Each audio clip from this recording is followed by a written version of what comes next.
All right, and we're live. So today we have a special guest. It's Jeff Thibodeau from Remax in Brantford. Got a really great story from Jeff and what he's all about. So why don't you give us a quick introduction about yourself and what you do? Hey everyone, Realtor from Brantford, Ontario, which is a city of about 100,000 people, about an hour west of Toronto. I've been in real estate about 5 years now. Recently expanded to be running a team. And we try to do a lot of our, well, not a lot, all of our marketing in the digital space through our website and video marketing and email. And most recently, our most successful thing we're working on is our community presence on Facebook through a group called We Love Brantford. Great. So now, how long have you been doing the We Love Brantford? It's funny. I don't know. We don't have specific kind of timelines pegged on the calendar when it kind of started, but it's been going for years just as an experiment. We've really started leveraging it successfully in the last, I would say, 6 to 12 months. Before that, I kind of just started it as an idea because we weren't getting a lot of engagement on our real estate page. So I just thought about trying something different and going purely like no real estate purpose. It was just pure experiment. Just try to build a community page and see what happened with it. And then once it was really working and growing, then we started using it to advertise our real estate stuff. But I'd say, yeah, for about the last 6 months, really once we started combining the Facebook group with our video marketing, that was when things really started taking off. Right. Yeah, and I know for me a big change was when they switched to the pages. I found it would be a lot less effective, and then everyone started getting real estate Facebook pages, and to me, I wasn't getting the same engagement. And I've been watching what you're doing with I Love Brantford, and I know your approach is much more different. So why don't you kind of elaborate on what you do with that versus a typical real estate Facebook page? Yeah, we found that. Yeah, it was like I'm very into going to seminars and training and everything and trying to do the newest stuff. And for years, like even back in 2008, everyone was saying, get on Facebook, make a business page, tell everyone about you. Except the problem I find is that everybody's using a lot of traditional kind of me broadcast media in a space that's not really responsive to that in a social space. So we tried that approach by posting photos around town. Hey, I got a listing. Hey, I'm going to an open house for years on our business page. And really, to be completely honest, if you look at that page, which still exists now, I'd say most of the members are just other realtors in other cities. Yeah. It's not, so you post, I just sold a house in only 2 days, and you get 25 likes, but they're all other out-of-town realtors like patting you on the back. It's nobody in your community. And I really don't think that the consumer cares too much about that me stuff anymore. They care what's in it for them. Yeah. So we switched the paradigm a little bit by thinking about, well, if I need to get on Facebook and get in front of people on Facebook, what's the most effective way is to just get in front of them for something they already care about. And what can I rally people around in a real estate context is geography, right? So we decided to try to be the people that ran the social space for our city because the city wasn't doing it very well. The tourism board wasn't doing it well. There were no grassroots kind of campaigns. And I think a lot of it comes down to budget. A lot of the time people don't, the city or whoever, or if it's a not-for-profit, they're not going to put any effort behind it financially. Right. Yep. Whereas because I have an ulterior motive, I'm able to put some money behind the page. And that's really one of the secrets nowadays is that you do have to, if you want your page to be successful, you need to be promoting your posts and promoting your page with cash because Facebook will tell you, if you read between the lines on their rules and everything, that an organic post is only going to show to 3 to 5% of your fan base. Yep. But if you promote it for $5, it's going to show to everybody. So it's kind of one of the things we want to make sure that engagement is as high as possible on every post. That's really the only metric to care about on your community page or even your real estate page. If you're posting stuff and nobody's liking or commenting or sharing on it, that's a thumbs down for your page forever. So it'll make your future posts less engaging. So you got to really take care that everything you're posting is not spammy. It's interesting to a large percentage of your community. So the messaging all has to be consistent with what the group's about. And the way I kind of see it is you kind of doing what Facebook did, but on a micro scale, is that you're creating a platform for people to come to, get information, get news feed, more local, and then now you're advertising. You're the advertiser. Whereas Facebook does that. They create a platform for people to connect with, share ideas, talk with friends, and then they have their advertisements mixed in, and they make their money that way. And now you're making your money because you're your advertiser. Yeah, I mean, we take that this concept of build your own media channel is something that's really comes throughout our business model here on my team. Is that it's not just for Facebook, but it applies to Facebook. It applies to our database, our MailChimp, account. We would gladly pay to get people into our system and then never have to pay again, and we get to market to them for free for the rest of their lives as long as they don't leave us. Whereas, the traditional model is to, pay either with your time or with lots of print media to get a lead. So we want to build a database either on Facebook in our CRM or in our mailing list. And those people now, as long as we don't abuse them with spam through Facebook or through their email, as long as we're always sending them quality stuff that they care about, they're going to be around when it's time to buy or sell or refer us to somebody. Now, a lot of people, I'm sure you hear this a lot, or from agents especially, will say, well, it's not getting my name out there. It's not getting my name out there because you're promoting that we love Brantford and not myself. What do you say to agents who would have that objection? Well, it's true. It is true. But you have to. It all depends on your business model. Like my business model has nothing to do with my face or my name. Right. I don't even really care too much. It's more about developing our brand and our team. The Brantford Homes Team. Right. And getting that to be bigger than me, because the goal is to be able to service way more clients than one agent could ever service. So I don't really think the consumer cares too much who you are when they don't know you yet. I agree. Once they know you, they want to get to know you on your personal Facebook page and meet your kids virtually and everything, right? Yeah. But before that, when they're in the research stage, they don't care about your picture and your face. They want results, they want service, and they want the person that's going to get the job done. Yeah. And ultimately, it is still a relationship business, real estate, when it comes to getting the contract signed. People have to feel comfortable with you, but I think we go about it the wrong way by shoving your face and I'm so great into everybody. I think that's really old school stuff. It's still working, but I don't think it's going to keep working forever. Yeah, especially with new consumers moving in that direction, and as that ages, a lot of people are learning they don't want that, and they would rather have the information. And one of the things I say when I teach a class is people want information, not an agent. Once they find that information, then they find an agent. I think people are really a lot more skeptical nowadays about self-produced praise too, right? Yes. Like when you get the just sold cards, like we all get them in our own mailboxes in our own neighborhoods, and you're like, well, yeah, of course it's full of praise to that person. They filled it out. But the beauty of the community Facebook page is it adds that layer of authenticity. It's not immediately apparent that I'm the one who runs it. So that when we do post something on behalf of real estate, it looks like we are getting a level of endorsement from the community to us. So it's another little kind of secret sauce to the community Facebook page. It gets buy-in from the audience, and it's not a direct sale. And it's a great way to do that. For you, when you're doing this, how much time would you say you're spending on promoting it? How much time you spend writing content? How much time you spend on a day-to-day for the We Love Brantford side of it? I have zero scheduled time for it. For the longest time, my wife was managing the content creation, just because she's more out and about in the community, shopping and doing things with the kids and everything. Where I do the less interesting stuff for the community, which is I sit in my office and I call clients and I go and I sell houses, which is what we think is interesting, which is not, right? People don't care about my day-to-day. It would bore them. They care about what little shop my wife went to, or what sign, or what outdoorsy picture she can take of the city. Now I have my own assistant, and she's taking over the content. She's under strict instructions to spend no more than 10 minutes a day on Facebook, though. Wow. So it's not a lot of time, and it's effective. Now, why don't you tell people a bit about what you've gotten from it and some of the victories you've had with the group or with the page, sorry. Yeah, so it's a multi-purpose kind of medium.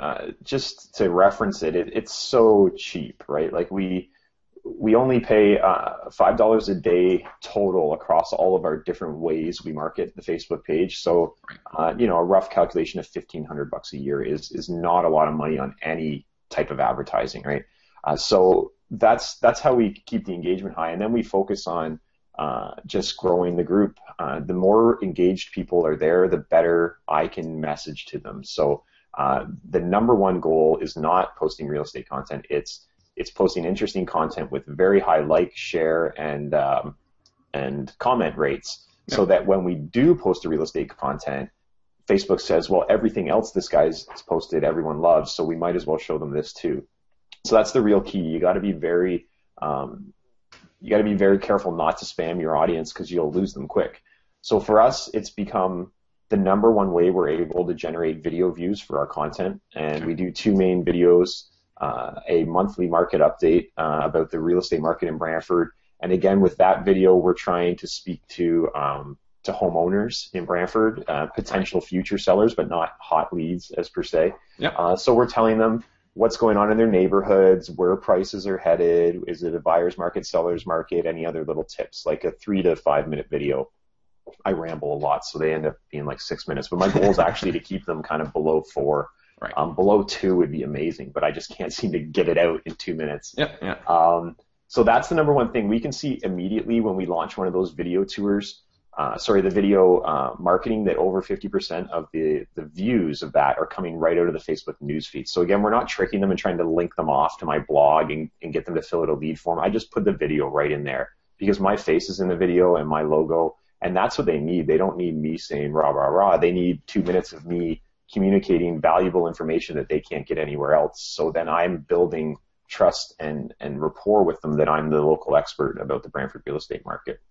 That's number one. And then number 2 is we post our hosted video tours of our houses. So that's another thing. I think people are doing this in other cities. I don't see a lot of it, but there's definitely none of it here. This is really powerful. This has nothing to do with Facebook, but like, get on camera in the houses you're selling. They're your asset, right? They're your product. So stand in them, run the camera on you, and sell it. That's what you're being paid to do, right? And the beauty of the video is it lets you sell it to all the potential buyers, especially those who are already under contract with another realtor. You're never going to be able to talk with those buyers face to face, but you can through the camera. So by giving a home tour, and again, keeping it light and not salesy, not this is the best deal of the world, you got to come down and buy, not like a used car, just an HGTV type tour of this house with the best 2 or 3 features in 3 minutes. We get, when we launch one of those and I put it on Facebook, we get over 75% of the views from that whole campaign of that video tour, while it's listed, come from the Facebook news feed. And that's usually 300 to 400 views of the video in the first week. So, which is great. You can't get that. A lot of people struggle just to get 20 or 30 views on some of their videos. And this is why I was saying earlier, that combining, when we built the Facebook audience and use it to leverage our video marketing, that was the magic sauce that came together, because we were doing videos and getting no views. We were doing Facebook and not getting a lot of results. And then when we merged them, it just exploded. So why don't you tell people how many people are actually in your Facebook group and how long it's taken, and what you, like, how many people are you getting on average to join the group and things like that? Oh, yeah. Let me load it up. It's, I think we're almost at 3,200 now. It's hard to tell. It's been growing a lot recently, and it's hard to tell if it's Brantford people or it's a lot more realtors and stuff just checking out what we're doing. Which is fine either way, because again, I don't focus too much on the total likes number. It's a nice, like, pat yourself on the back number about we're good, but what you really want to look at is your engagement on a post level. Like, so as you scroll back through your news feed, what percentage of your audience is interacting with you on a regular basis? And that's the nice thing we can see, is that we're, when we make a post now, we're on an unpromoted, unadvertised post, we're usually reaching like 1,400 to 2,000 news feeds during the life of that post. When I promote something and pay an extra $10 or $15 to promote it, it's getting into over 10,000 people's news feeds in that week-long session. So to have my messaging in front of that many people, I don't know another medium you can get that. Like even the newspaper, there's no way, even if you took the front page, you're not sure that it's going to get 10,000 eyeballs. And for $5, with newspapers and traditional print, a lot of people will say, "Oh, we have a readership of 35,000 or so, such and such," and you're paying for that readership. Again, like you said, you don't know if they've read it, you don't know if they've seen it. This actually tells you who's seen it or how many people have seen it, and and your ads are right beside all your competitors in the newspaper too, right? Where I own We Love Brantford, so good luck if you're another realtor and you want to advertise on Facebook. Start 3 years ago and start building it, right? Like, it's too bad. It's mine. That's the beauty of it, really. It's like having your own newspaper. And the great thing for me, I think, with this strategy is I know most people aren't doing this. So there is room for people if they want to do this and use this strategy in their area, because I know, I can tell you, most communities don't have something like that. And myself, people that know me know I did a blog a while back, 3 or 4 years ago, called 52 Things to Do in Durham Region. Kind of along the same lines, and the same thing. I had 1,000 followers. I got in the newspaper, I got on TV, I got in the news, and no one was doing that. And it was such a simple strategy, and it doesn't take much. So you're definitely on the right track with it. What would you say was your biggest hurdle or anything that's come up against you with this? Yeah, the biggest thing I still see, this is the big joke, because, we met at Rebar, right? And then right in my talk, which the video is still available, so if anybody's watching this and they want to see my 45-minute Rebar talk on this whole topic. It was great, by the way. Yeah, just send me an email. Room was packed, so. Yeah, send me an email and I'll forward you. It's on YouTube, but it's an unlisted video, so you can't just search it, but I'll send it to you. But the thing I said, it was kind of a joke. I said right in the talk, I'm like, most of you are going to go home and then you're going to launch a real estate page, but you're not going to be able to let your ego leave it. You're going to call it Jeff Thibodeau Remax Brantford, and then you're going to invite all these realtors you met from other cities to join it. Yeah. And I'm like, and sure enough, I come home, and in the week that after Rebar, I must have got 25 invites to other people's local community pages. And I'm like, oh, nobody listened, because inviting me to like your We Love, I won't say any city names to badmouth anybody, but inviting me to like your city page, everyone's still forgetting it's not about the numbers. It's about the engagement. You want people from your community to like it, and you want to give them things that are interesting that they can share with their friends. So that's the biggest thing, is to, and that goes across all of our industry, is to try so hard to get your ego out of it. The consumer doesn't care about your picture and your name. So it's just, I think it's like 50 years of ingrained marketing that just says, just put your logo and your face in front of as much stuff as possible, and then people will start to call you. And I think that's a big shift that's happening industry-wide and worldwide in marketing, is that the people care less about that kind of stuff. And they need a better mousetrap, I guess. And I think a lot of agents who've been around, no offense if they're listening to this or watching, if they've been around for 30 years, they still can't let go of spending that kind of money on it, because they've done that, and that's just what they've done, and they don't want to stop spending money on print advertising or things like that, when in reality they could be doing it for next to nothing and being way more effective. Well, and there's all these layers, right? Like, we're just talking about running the community page, but there's a lot going on where you're able to advertise now. So, I was down talking to a guy that spends over $75,000 a year on house-to-house flyers, right, through Canada Post. And I'm like, you don't have to erase all that. Just maybe dial it down to 60,000 and give me the 15 to work on Facebook for you, and let me generate 20,000 leads for you. You know what I mean? Like, you don't have to. It's not a this or that. You can add this in for a very little time and very little effort, but it all starts in your own head. It's a paradigm shift of accepting A, that this is the future, B, that your clients are on Facebook, whether you think they are or not. And it doesn't matter if you like it or think it's stupid. I don't use it a lot for personal stuff. Just, I post little nice things about my family, and that's about it. Yeah. This is really a future strategy. This is where the people are, and they're spending their time. It's the number one website in the world. I just read Gary Vaynerchuk's new book, and they were saying that 1 out of every 2 page views in the United States is on Facebook. Yeah. So why 50% of all web traffic is on Facebook. So what the heck? Why are you where are you anywhere else? Like, forget Twitter, forget Pinterest. Yeah. If you're going to spend any time in the social media, those channels are good too, but this is where people are, guaranteed. So just get in front of them. So what would you say is your best posts or strategies or rules for getting engagement? Because I know a lot of people struggle with that. Myself, I think I like to figure it out on my own personal page or my personal profile. People that know me, I always ask engaging questions, crazy things, and I get 30, 40 people commenting. But a lot of people struggle, and they go, well, how do you come up with ideas? How do you come up with content? How do you get people to actually engage? So what do you guys find that works? Yeah, so not to sound like a broken record, but again, it comes down to that, forgetting what you care about and starting just to have your eyes open for, what you can, something interesting that's happening in your city. I mean, the main tenet of it is people like to be the person to tell somebody else about something.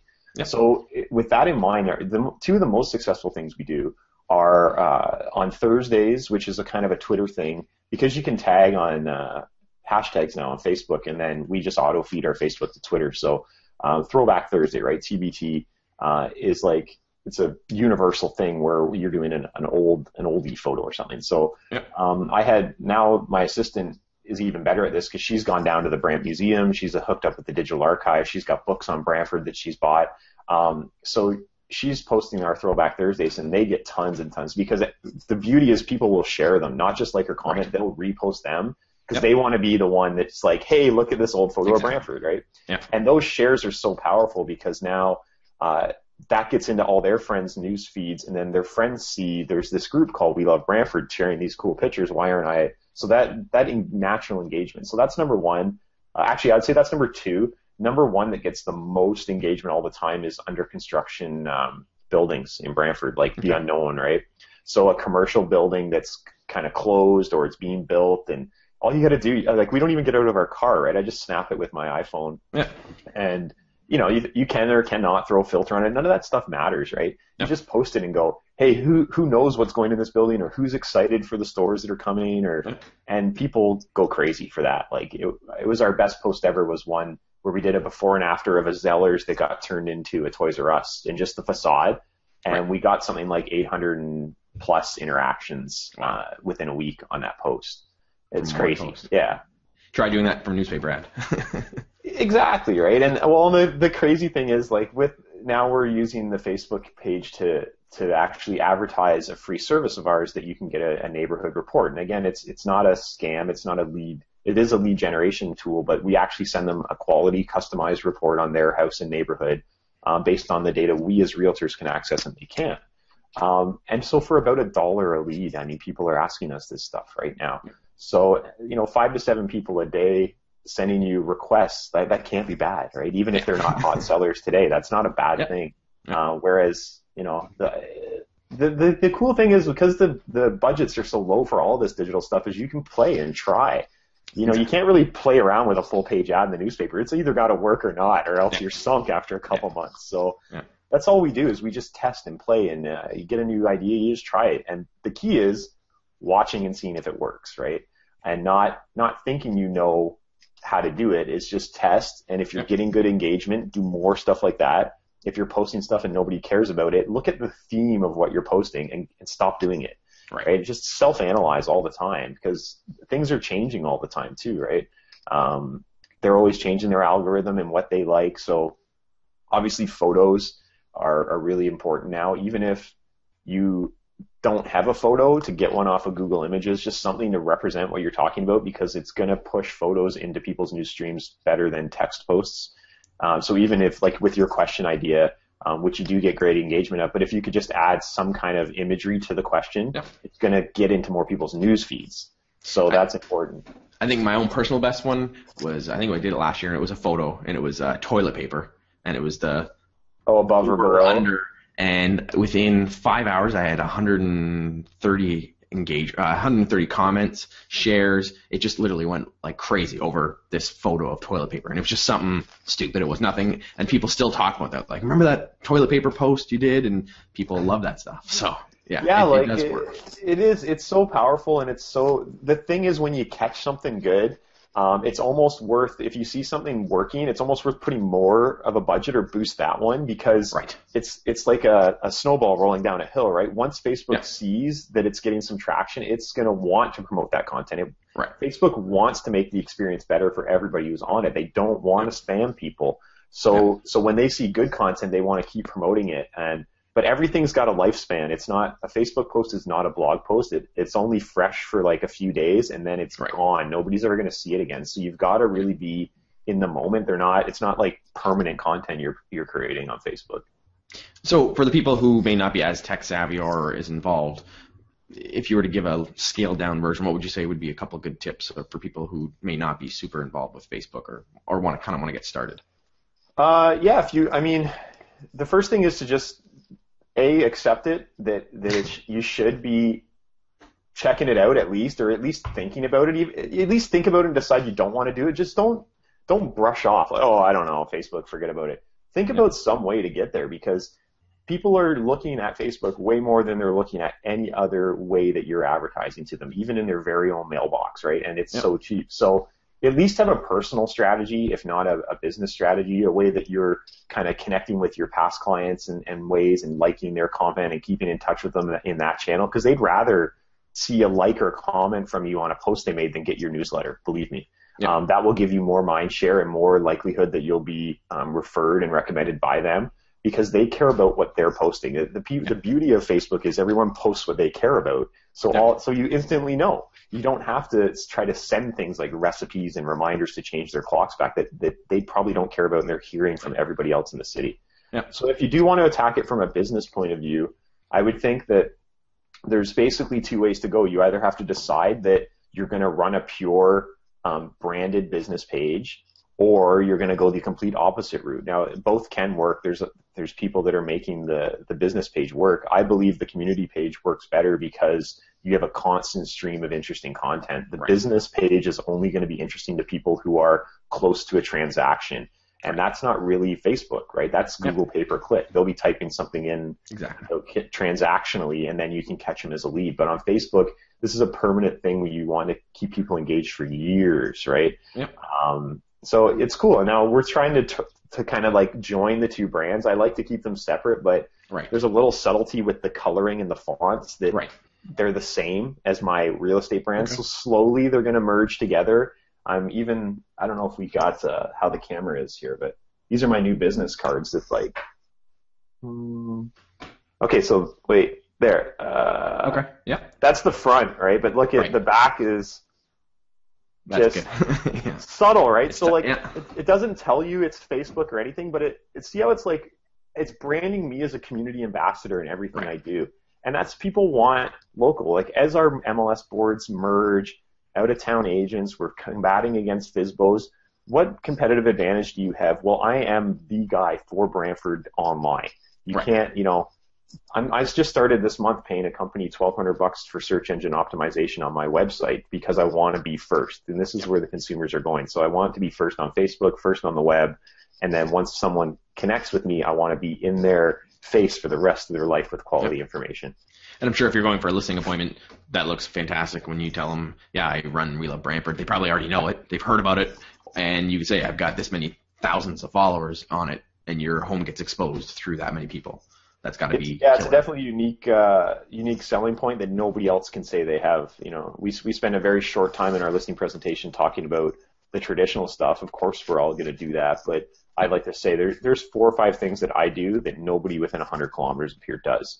And let me show you. Are you on Facebook, or your kids? And they go, oh, of course, right? I'm like, well, it's probably important that we advertise your house there, but I could show them. I'm like, go to the page, look at the engagements, like look at the video views. It's provable media that you can show your clients, leads and listing appointments, but also once you have a house listed, you can prove that you're exposing it too. The newspaper ad or the open house doesn't really prove anything. I can show that I got 300, 400 video views, and it was in over 8,000 people's news feeds that week. That's powerful stuff. Okay, so we'll just wrap up quickly. So I always ask people, is it niche or niche? Because we have Americans and Canadians.